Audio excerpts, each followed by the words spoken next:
It is completely astonishing that the ancient Greeks firstly had the conception of making this technology and secondly the ability to actually physically make it. Deep under the sea, a broken and worn-out machine lay hidden for centuries. At first, people thought it was nothing more than rusty debris. But in reality, it turned out to be so incredibly advanced that even today's scientists were left shocked. This was no ordinary ancient object.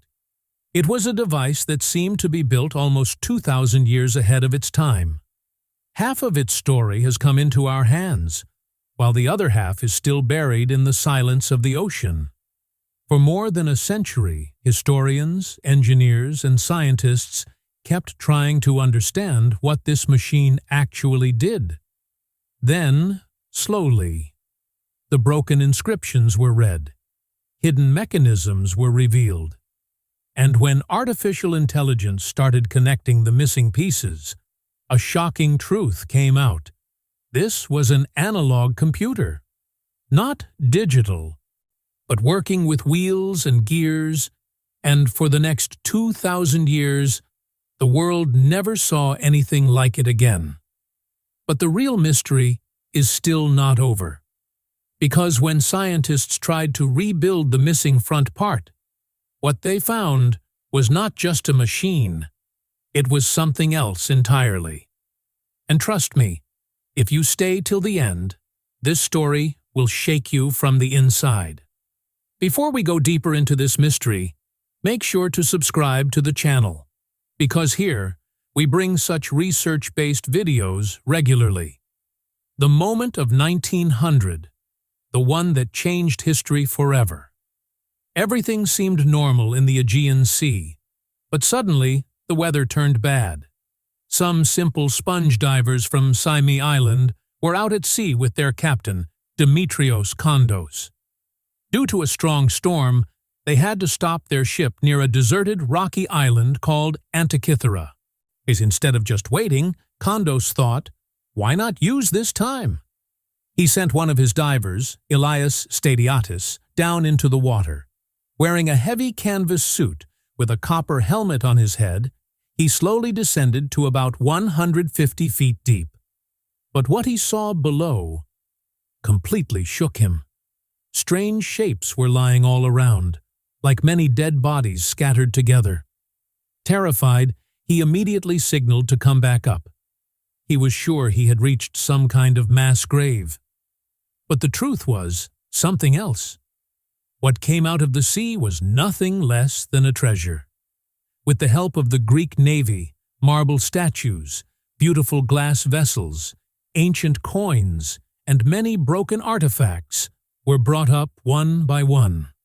All of these were placed in the National Archaeological Museum in Athens, and people were amazed. Finding such old and valuable objects all in one place was a big deal in itself. But among all those items, there was also a small rusted piece, a mix of bronze and decayed wood. It looked completely useless, like trash.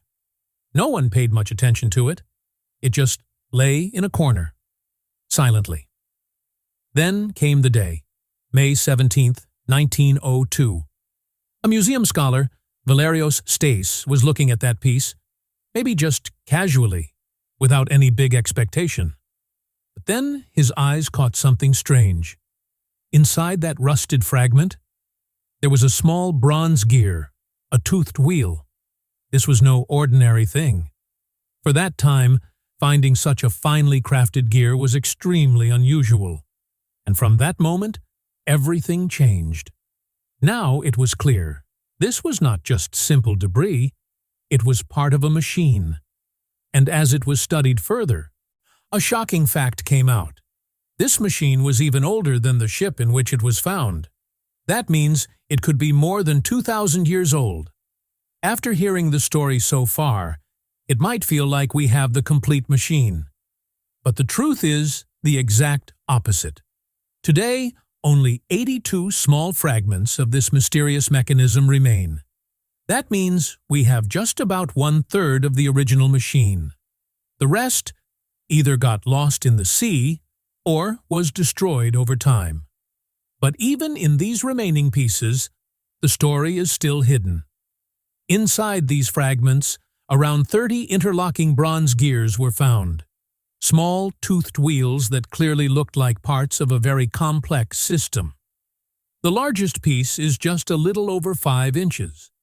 But the level of detail inside it is truly shocking. It has hundreds of tiny teeth, all carved by hand, with such precision, as if they were made by a modern machine. Among these pieces, there is one special part called Fragment A. This is the piece where most of the gearwork has survived.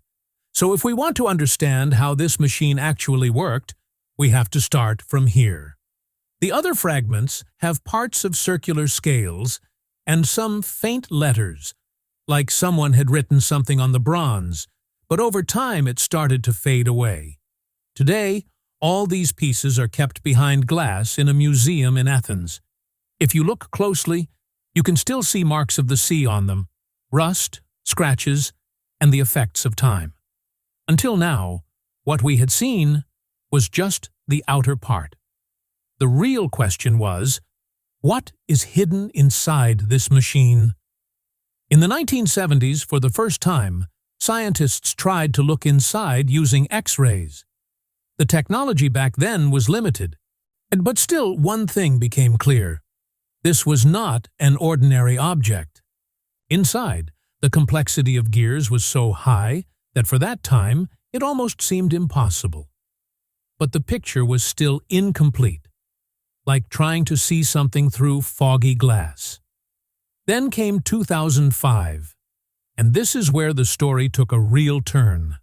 A joint team from Britain and Greece arrived at the museum, bringing 2 highly advanced machines with them.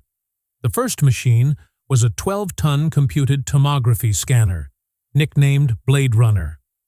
This was not a normal X-ray. It sent high-energy X-rays from every angle, and then combined those slices to create a full 3D structure inside, like seeing the entire machine from the inside without even opening it. The second machine was Hewlett-Packard's reflectance imaging system. Its job was even more interesting. It could make even the faintest scratches on the surface visible. Letters that couldn't be seen with the naked eye suddenly became clear. For 2 weeks, the work continued non-stop, and what came out shocked everyone. For the first time, hidden gears became clearly visible, gears that no one even knew existed before. And not just that. Thousands of letters engraved on bronze plates also appeared. The writing that had been hidden for centuries could now finally be read. And this was the biggest moment.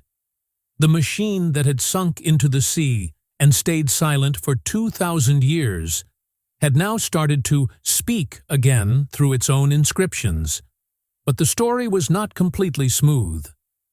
Along with the big breakthrough in 2005, a major problem also appeared. When researchers tried to take the highest magnification scans, the ones meant to capture the finest details, glitches started happening. Out of around 3,000 scan slices, about 25 were not recorded properly. There was also suspicion that during scanning, some fragments may have shifted slightly from their original position. So, what happened? Exactly where the most clarity was needed. The images became blurry and striped, like the most important part of a puzzle not being clear. Many inscriptions remained incomplete, and some readings caused confusion among researchers. But the story didn't end there. In 2018, a team from University College London, UCL, picked up this raw data again. They reprocessed the old scans using new algorithms, carefully filled in the missing parts, and corrected the errors. This was not an easy task. Every pixel, every layer had to be re-understood. And then, the picture finally started becoming clear. With the new clarity, many Greek letters appeared that were never visible before. Some old interpretations that were doubtful now became stronger. And one very important thing became clear. A single letter in a Greek inscription could completely change the interpretation. Just one small letter, and the entire meaning could change. So far, we've heard its story. But now comes the real question.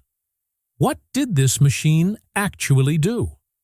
And this is where things truly start to blow your mind. If you look at the back side of this machine, you'll see several dials, and each dial was tracking some kind of astronomical system. At the top, there was a large spiral dial that showed 235 lunar months. This is called the Metonic cycle, a 19-year cycle in which the moon and the solar calendar come into sync. That means this machine could tell how the moon and seasons would align over the years. Next to it, there was a smaller dial, the Calyptic cycle, which runs for 76 years. This was basically a way to make the Metonic cycle even more accurate. So the Greeks were not just doing basic calculations, they were refining them. Now, moving down, there was another spiral dial showing 223 lunar months. This is called the Saros cycle, and it's the most interesting one, because it predicts eclipses. That means this machine could tell when a solar or lunar eclipse would happen. And inside that, there was an even smaller dial, the Exeligmos cycle, which runs for 54 years. This corrected the small 8-hour difference left in the Saros cycle, so the prediction wasn't just approximate, it became even more precise.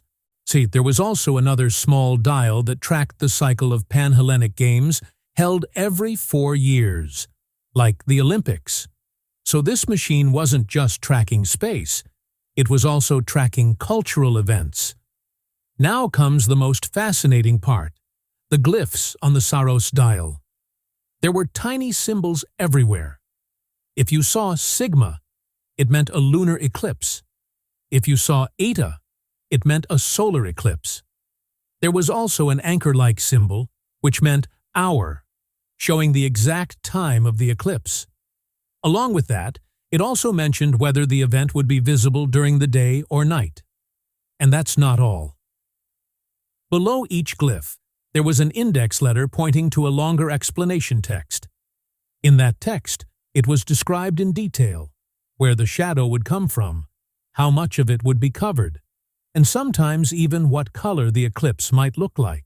Now, just imagine someone turning this machine, setting it to a particular month, and already knowing when the eclipse will happen, what time it will occur, and how it will look. And all of this, 2,000 years ago. That's when you realize this was not just an astronomical calculator, it was a complete system, built to understand, predict, and explain the sky. A technology far ahead of its time. Now, another interesting question comes up. Who was this machine made for? What was its identity? In 2008, when researchers carefully studied the Metonic dial on the back, they noticed the names of months written there.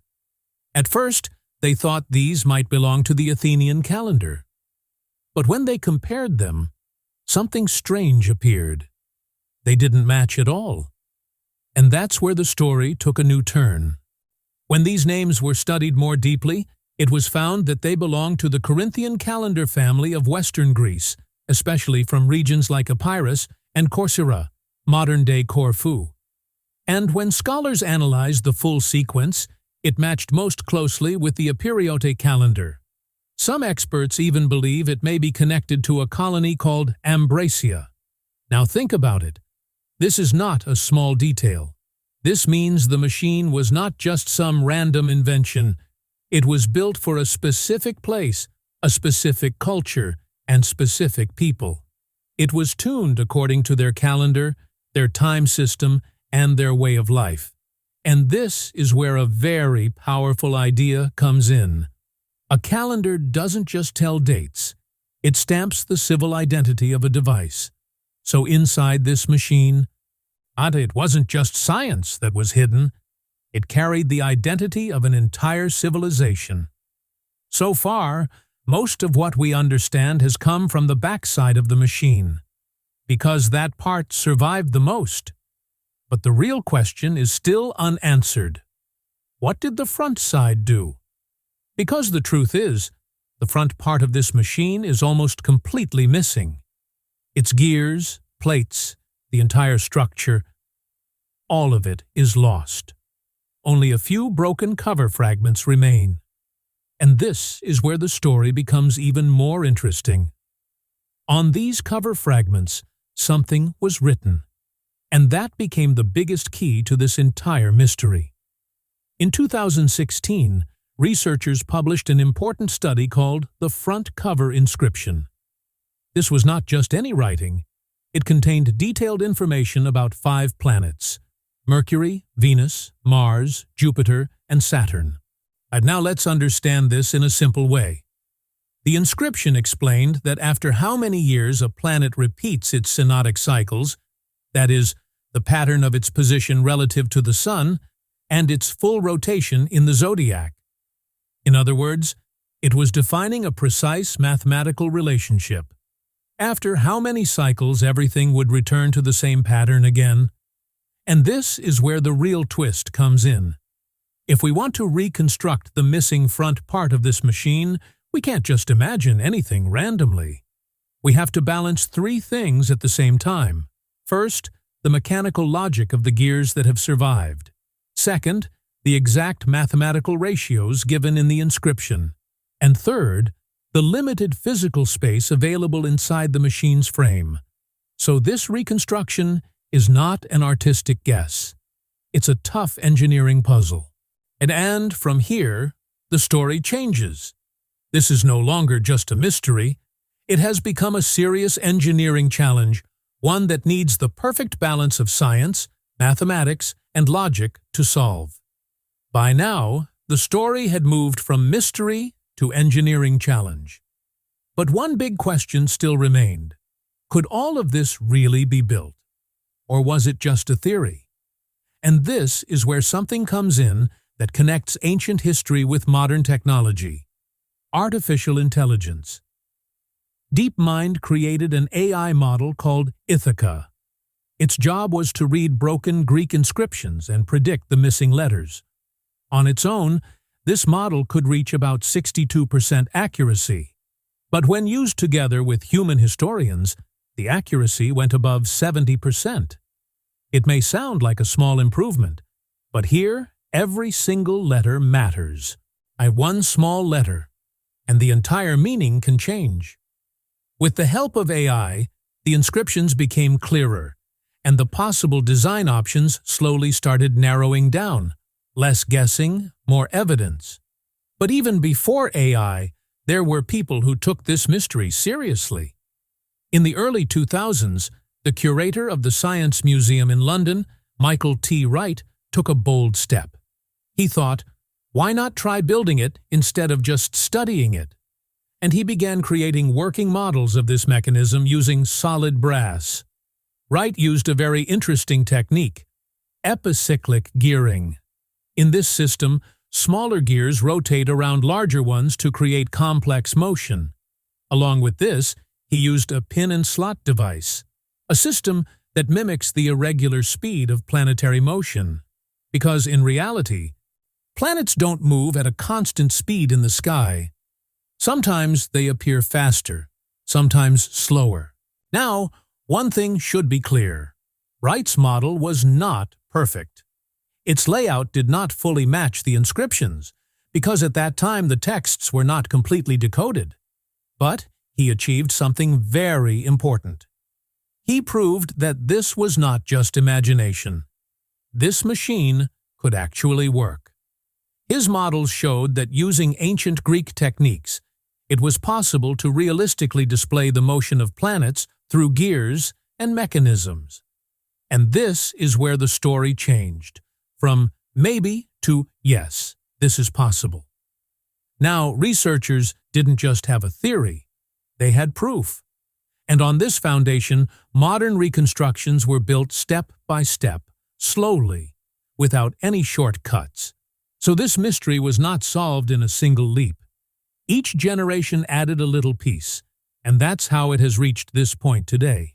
And now we reach the heaviest and most mind-blowing part of this entire story, the 2021 UCL reconstruction.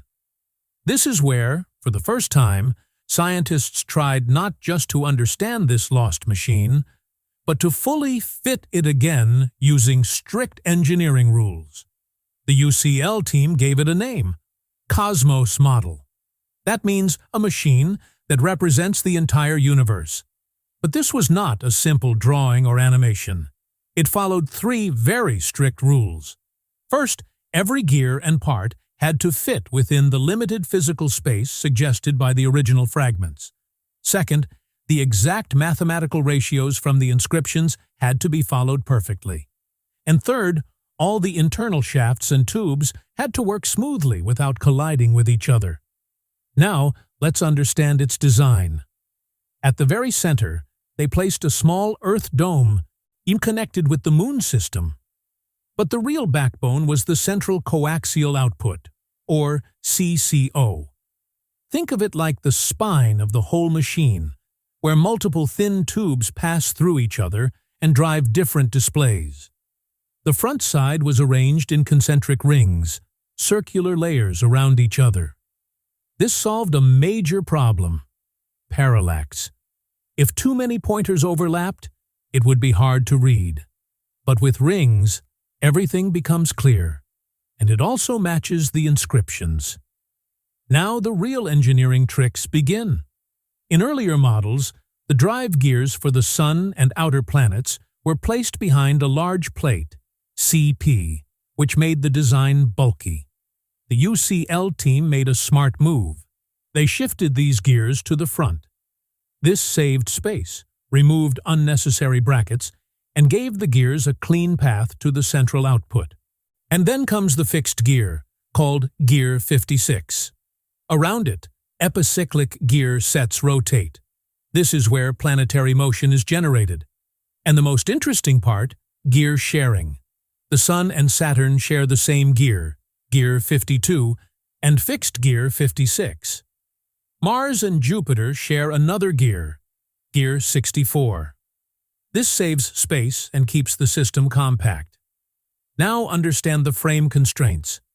The original structure had a 4-spoked main drive wheel, pillars, 1 rectangular plate, and 1 circular CP plate. The whole structure was like a sandwich. The UCL team fit all the gears within this layout. Just imagine, they managed to fit 9 layers of gears within only 0.59 inches of space. And the entire gear work for the outer planets was adjusted within just 9.7 millimeters. And that 11-degree tilt? It wasn't a mistake, it was an advantage. Because of this tilt, the gears for Mercury and Venus got extra clearance. Now, a small detail that was once a big puzzle. A block with a hole on spoke D. For years, no one understood its purpose. The UCL model solved it. This was actually a bridge that transferred energy from the mean Sun to the Moon phase system. Fragment D was another big clue. A 63-tooth gear showing a square-to-round shaft transition. In the UCL model, this becomes the core of Venus's pin and slot mechanism, which simulates its irregular motion. There was also a bearing on spoke B that once seemed useless. But here, it supports the epicyclic system of the lunar nodes, the line that controls eclipse seasons. Now look at the total gear count. 35 gears on the backside and 34 on the front, making a total of 69 gears.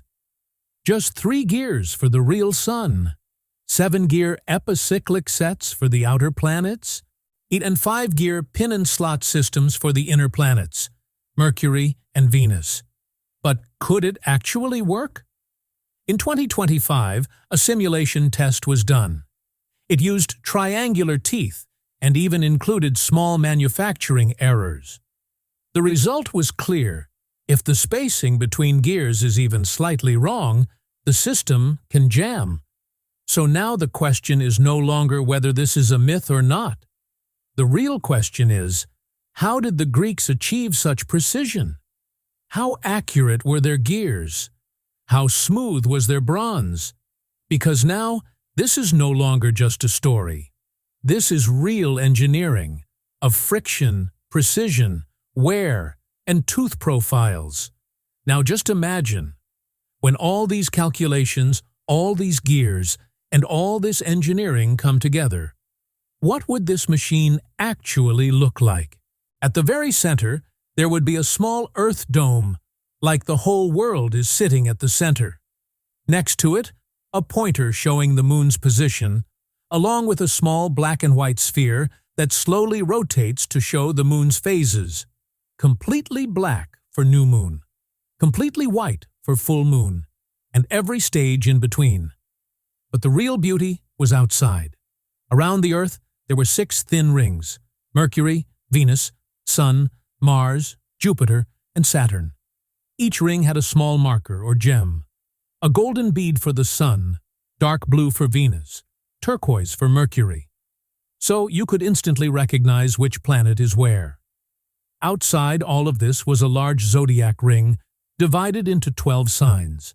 And beyond that, a calendar ring marked with the days of the year.